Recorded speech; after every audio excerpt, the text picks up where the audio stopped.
Merci, Madame la Présidente, d'être invitée parmi vous. C'est la première fois qu'on les présente. Merci.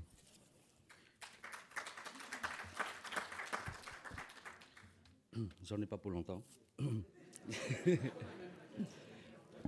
Mesdames, Messieurs les ministres, Mesdames, Messieurs, présidents des associations,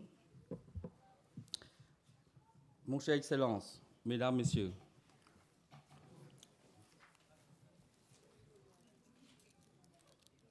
tout d'abord, je voudrais remercier le comité d'organisation ainsi que tous les distingués membres et les invités présents aujourd'hui.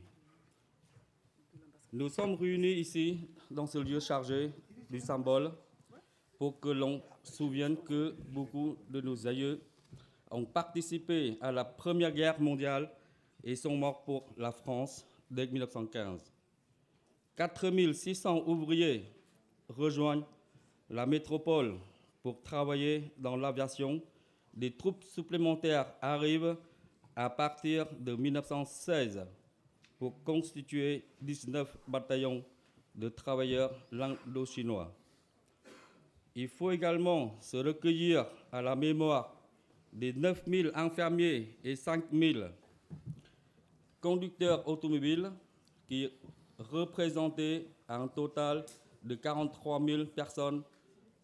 Parallèlement, près de 49 000 travailleurs coloniaux originaires Tokang de Langnam, de Cochinchine et du Cambodge sont envoyés en France pour être employés dans ces usines et dans l'administration.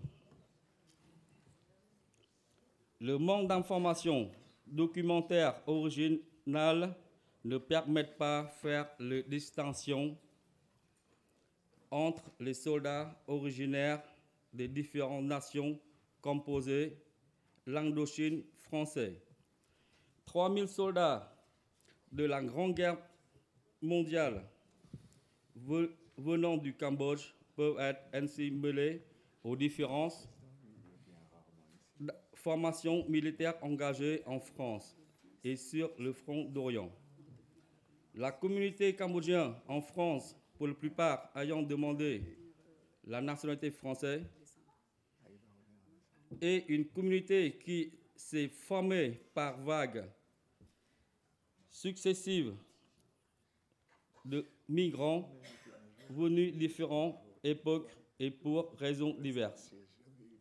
Au fil du temps, cette communauté s'est intégrée dans la population française de manière remarquable.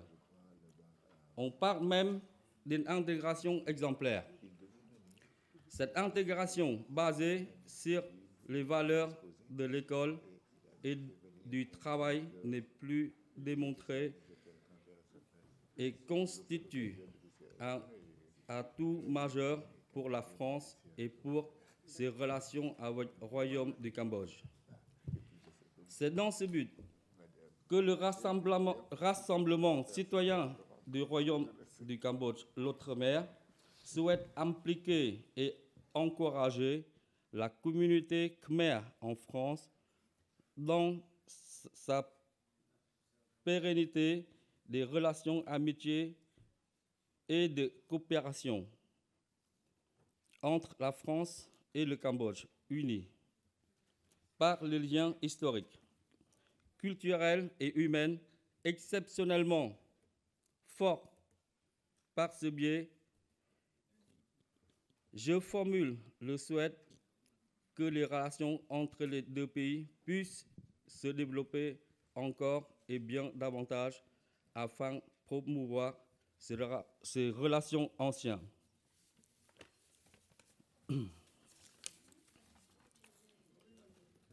Enfin, avec mes remerciements, s'adresse également à son Altesse royale, Princesse Marie-Thérèse Altermat, Chaîne de Boabad et président du comité d'organisation, M. Soc Bernard, également. Vive la France, Vive la paix, vive le royaume du Cambodge et vive la France. Je vous remercie de votre aimable attention.